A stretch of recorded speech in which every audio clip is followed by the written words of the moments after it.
அன்பு உறவுகளுக்கு வணக்கம். இன்றைக்கி நம்ம பார்க்க போகிறது ஒரு சித்தரை பற்றி தான் பார்க்க போகிறோம். சென்னையிலிருந்து நாமக்கல் வழியாக போயிட்டுருக்கும்போது நல்ல மழை. இந்த மழை இப்படி பேஞ்சிட்ருக்கேன்னு ஒரு இடத்துல நின்று அதுக்கப்புறமா சரி நம்மளுடைய பயணத்தை தொடங்குவோம் அப்படின்னு போயிட்டுருக்கும்போது தான் ஒரு அற்புதமான ஒரு நிகழ்வு நடந்தது. அது என்ன நிகழ்வுன்னா, பைக்கில் ஒருத்தர் சித்தர், இவர் பேர் என்ன ஏதுன்னு தெரியாது. ஆனால் திடீர்னு பார்த்தோம், இவர் யார், இவர் சொந்த ஊர் என்ன, இவர் சித்தாந்தம் என்னன்னு தெரிஞ்சுக்க ஆசைப்பட்டு வண்டியை ஓரம் கட்டிட்டு விசாரித்தோம். அப்போ தான் அந்த அற்புதம் நிகழ்ந்தது. நிறைய பேர் தனக்கு ஃபோன் பண்ணி மாயாஜால வித்தைகளெல்லாம் சொல்லுங்கள் அப்படின்னு சொல்கிறதாகவும் அவர் சொல்லியிருந்தார். நிறையா பேர் எனக்கு ஃபோன் பண்ணி, ஐயா இதான் மாந்திரிகம், அது எதாவது செய்வீங்களா, ஏதோ இந்த கடை வியாபாரம் நடக்கிறது மாந்திரிகம் அந்த மாதிரிலாம் செஞ்சு கொடுக்குறியா, உங்களுக்கு பணம் கொடுக்குறேன், எவ்வளோ கிழமை கொடுக்குறேன், எனக்கு வியாபாரம் அந்த மாதிரிலாம் கேட்குறாங்க. நான் ஒன்று சொல்லிக்கிறேன் எல்லாத்துக்கும், எனக்கு ஃபோன் பண்ணுங்க, நான் வேணான்னு சொல்லலை. இந்த சிவபெருமான்கிட்ட இந்த மாயாஜாலத்துக்கு இடமே கிடையாது. சரிங்களா? மாயாஜாலம் இந்த என்னென்னமோ சொல்லுவாங்களா, அது கட்டுறது இதை கட்டுறது அதெல்லாம் அப்போ கூட கிடையாது. சிவபெருமானை பொறுத்தவரையிலும் நேர்மையாக இருக்கணும். அந்த நேர்மைக்கு உங்களுக்கு எல்லாம் அள்ளி கொடுப்பார். இந்த மாயாஜாலம்லாம் நம்மளுக்கிட்ட கிடையாது. யார் ஃபோன் பண்ணாலும் தயவுசெய்து நான் அதை மாதிரி கேட்காதீங்க. நேற்று மட்டும் எனக்கு ஒரு 350 பேருக்கு மேலே ஃபோன் பண்ணிட்டாங்க. அதில் ஒரு 100 பேர் இருக்கும், ஏதாவது சீட்டு கட்டி கொடுங்கய்யா, எனக்கு வியாபாரம் நடக்குது, அது மாதிரியே தான் கேட்குறாங்க. எனக்கு மனசுக்கு ரொம்ப அவங்க நோகாடிக்கிறாங்க. தயவுசெய்து அந்த மாதிரி எனக்கு ஃபோன் பண்ணாதீங்க, சரிங்களா? உங்களுக்கு வியாபாரம் நல்லா நடக்கணுமா, திருவண்ணாமலைக்கு வாங்க. 3 அமாவாசைக்கு உங்களை வர சொல்லியிருக்கேன், யூடியூப்பில் போட்டிருக்கேன். 3 அமாவாசைக்கு வாங்க, உங்களுக்கு நல்ல வியாபாரத்தை நல்லா பிடிக்கும். அதே மாதிரி நேர்மையாக வரணும். அடுத்தோம் அப்படி பொழைக்கிறேன் எப்படி பொழைக்கிறேன் அப்படின்னு நயவஞ்சகத்தோடு வரக்கூடாது, போராமல் படக்கூடாது. நேர்மையாக வாங்க, சிவபெருமான்கிட்ட கேளுங்க, எல்லாம் கொடுப்பாரு. தயவுசெய்து இந்த மாதிரி யாரும் எனக்கு ஃபோன் பண்ணாதீங்க. உங்கள் காலில் கூட உங்களுக்கு கேட்டுக்கிறேன். நிறையா பேர் ஆயம் மந்திரம் அது வேண்டாம், அந்த மாதிரி பொழப்பு பண்ணி எனக்கு சாப்பிடணும்னு எனக்கு அவசியம் கிடையாது. நீங்கள் சிவபெருமான் எனக்கு நிறையா காசு அள்ளி கொடுக்குறாரு, எனக்கு அந்த மாதிரி பொழப்பு வேண்டாம், நான் அந்த மாதிரி பண்ணவும் மாட்டேன். ஓம் நமச்சி இதை தயவுசெய்து போடுங்கய்யா. கிட்டத்தட்ட இவ்வளோ மாலை போட்டிருக்கீங்களே, அதனுடைய விசேஷங்கள் எல்லாத்தையும் சொல்லுங்கள் பார்க்கலாம். அதாவது ஐயா, சிவபெருமானோட சொன்னங்க ஐயா, எனக்கு இன்னும் நிறையா போட்டுக்கணும்னு ஆசையாக தான் இருக்குது. வெயிட் அவ்வளோக்கு எனக்கு ஒன்றும் தெரியலைங்க ஐயா. இது எவ்வளோ வெயிட் இருக்கும்? 50 மாலை கூட போட்டு விடுங்க, கொண்டு வந்து நான் போட்டுக்கிறேன். விபூதி அப்படியே உடம்பு பூரா அப்படியே குளிச்சிக்கலாம் இருக்குது. இந்த விபூதியும் இந்த ருத்ராட்சமும் இல்லாத என்னால் உயிர் வாழ முடியாது. எத்தனை கிலோ வெயிட் இருக்கும் அதை நீங்கள் போட்டுருக்கிறது? 60 மாலை இருக்குயா, 25 கிலோ. 25 கிலோ வெயிட்டை வந்துட்டு நீங்கள் போட்டுட்ருக்கீங்க. ஆமாங்க ஆமாங்க. அந்த வலி அது மாதிரி எதுவுமே இல்லையா உங்களுக்கு? எதுவுமே இல்லையா. லேசாக தான் இருக்கிற மாதிரி தான் இருக்குது. ஆனால் வெயிட்டெல்லாம் எங்கள் சிவபெருமான எங்கள் அப்பா அண்ணாமலை அம்மா தான் தாங்கிக்கிறாங்க. எத்தனை வருஷமாக போட்டுட்டு இருக்கீங்க ஐயா? எத்தனை வருஷமாக போட்டுட்டு இருக்கீங்க? அது இப்போ தாங்க ஒரு 4-5 வருஷமாக போட்டுக்கிட்டு இருக்கீங்க, அவ்வளோதான். அதுக்கு முன்னே எனக்கு அப்பா ரொம்ப பிடிக்கும். அவர்கிட்ட ஈர்த்தது இந்த கொரோனாவுக்கு தான். Okay okay. கொரோனாவுக்கு பின்னாடி தான் நான் இவ்வளோ போட ஆரம்பிச்சேன். அது அவ்வளோக்கு அப்பாவுக்கு ஈடுபாடு தான், அப்படிலாம் ஒன்றும் இருந்துருக்கீங்க. இப்போ உங்களை பார்க்க வரணும்னா திருவண்ணாமலை தான் வரணுங்களா? இல்லையா, நான் தமிழகம் முழுவதும் சுற்றிக்கிட்டே தாங்க இருப்பேன். சரி, உங்களுக்கு நீங்கள் ஃபோன் கிட்டாங்க ரொம்ப டெய்லி ஃபோன் பண்ணுறாங்க. பண்ணுறேன், நான் எல்லாத்துக்கும் நல்லதாக தான் சொல்கிறேன். தயவுசெய்து மறுபடியும் உங்களுக்கு எழுதி கேட்டுக்கணும், என்கிட்ட பேசுங்க. வாழ்க்கை ரொம்ப கஷ்டமாக இருக்குது, அதுக்கு ஏதாவது ஒரு வழி சொல்லுங்கள், நான் சொல்கிறேன்.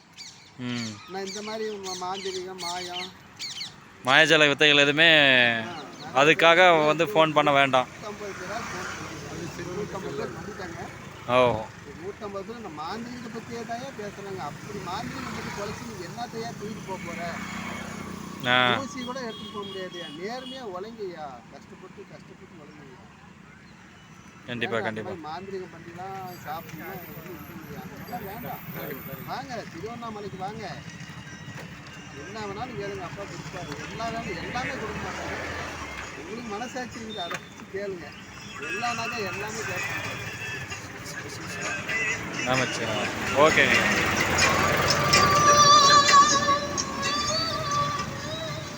இதாருங்க,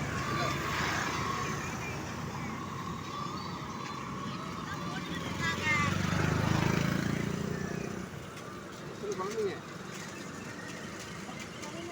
எத்தனை வருஷம் ஆகுது? 2 வருஷம். 2 பேருக்கும் உடம்பு கிளியராக இருக்கா, இல்லை ஏதாவது குறைபாடுகள் இருக்கா? சின்ன குறைபாடு இருக்குது சொல்லி சொல்லுங்கள். என்ன அவங்களுக்கு வந்து யூட்ரஸில் சின்ன அடிப்பு மாதிரி இருக்குன்னு சொல்லியிருக்காங்க. அதுக்கு ட்ரீட்மெண்ட் பார்க்கணும்.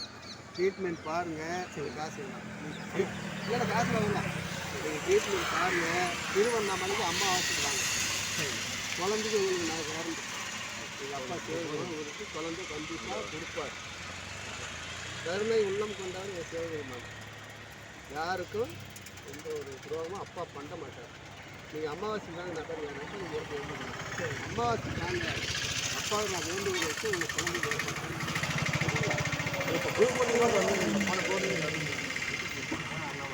கூட்டம் அளவு கூட்டம். ஆமாம், சனி ஞாயிறு வந்துச்சு இல்லை, சரியான கூட்டம். இல்லை போக போக போக டெய்லியுமே அந்த மாதிரி ஆயிரம்.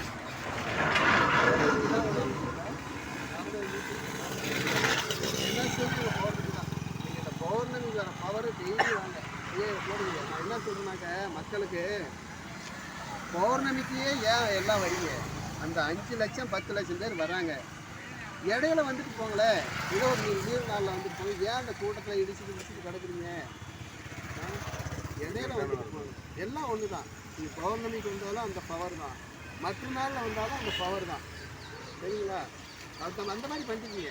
அமாவாசைக்கு வாங்க, நிறைய பேர் வாங்க, தொழில் ரீதியாக வந்து பாருங்கள், எல்லாம் உங்களுக்கு கிடைக்கும். வாங்க, தெரிஞ்சு வாங்க. போட்டுக்கோடெல்லாம் இடிச்சுட்டு இடையில தாங்க, மற்ற நாளில் வாங்க. இதுதான் மக்களுக்கு நான் சொல்கிறேன்.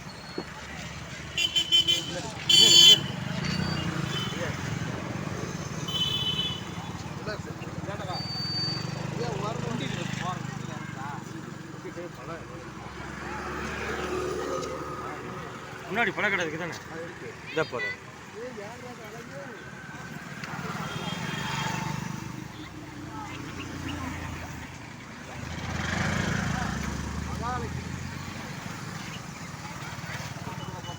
எல்லாரும் பொம்மநாடி திட்டுறாங்க. அதை பற்றி காலையில் சொல்லுவாங்க.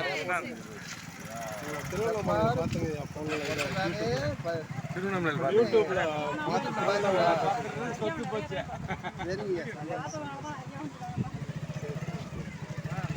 பாருங்க, லைக் கொடுங்க.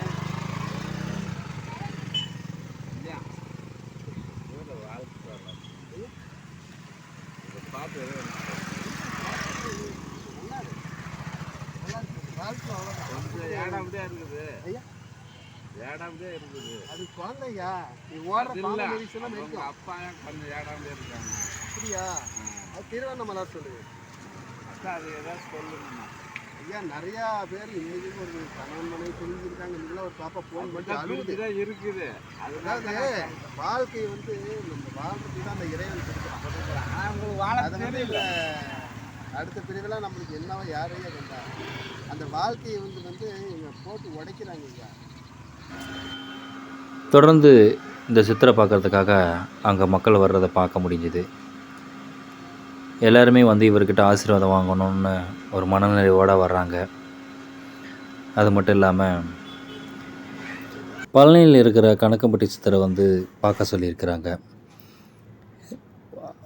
கணவன் மனைவி 2 பேருமே வந்து அங்கே போயிட்டு கணக்கம்பட்டி சித்தரை வந்துட்டு நீங்கள் தரிசனம் பண்ணிங்கன்னா வாழ்க்கையில் நிச்சயமாக நல்ல பலன் எதிர்பார்க்கலாம் அப்படின்னு சொல்கிறாரு.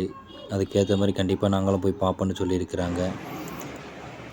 தன்னந்தனியாக நின்றுட்டு இருந்த சித்தருக்கு அடுத்தடுத்த மக்கள் வந்துட்டு பார்த்து இவர்கிட்ட ஆசீர்வாதம் வாங்கிட்டு போகிறாங்க.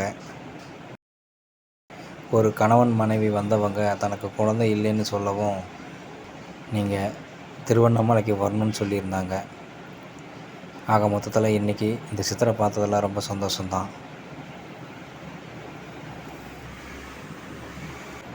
நிச்சயமாக இந்த பதிவு உங்களுக்கு பிடிக்கும்னு நினைக்கிறேன். பிடிச்சிருந்தால் சப்ஸ்கிரைப் பண்ணுங்கள், லைக் பண்ணுங்கள், ஷேர் பண்ணுங்கள். நன்றி, வணக்கம்.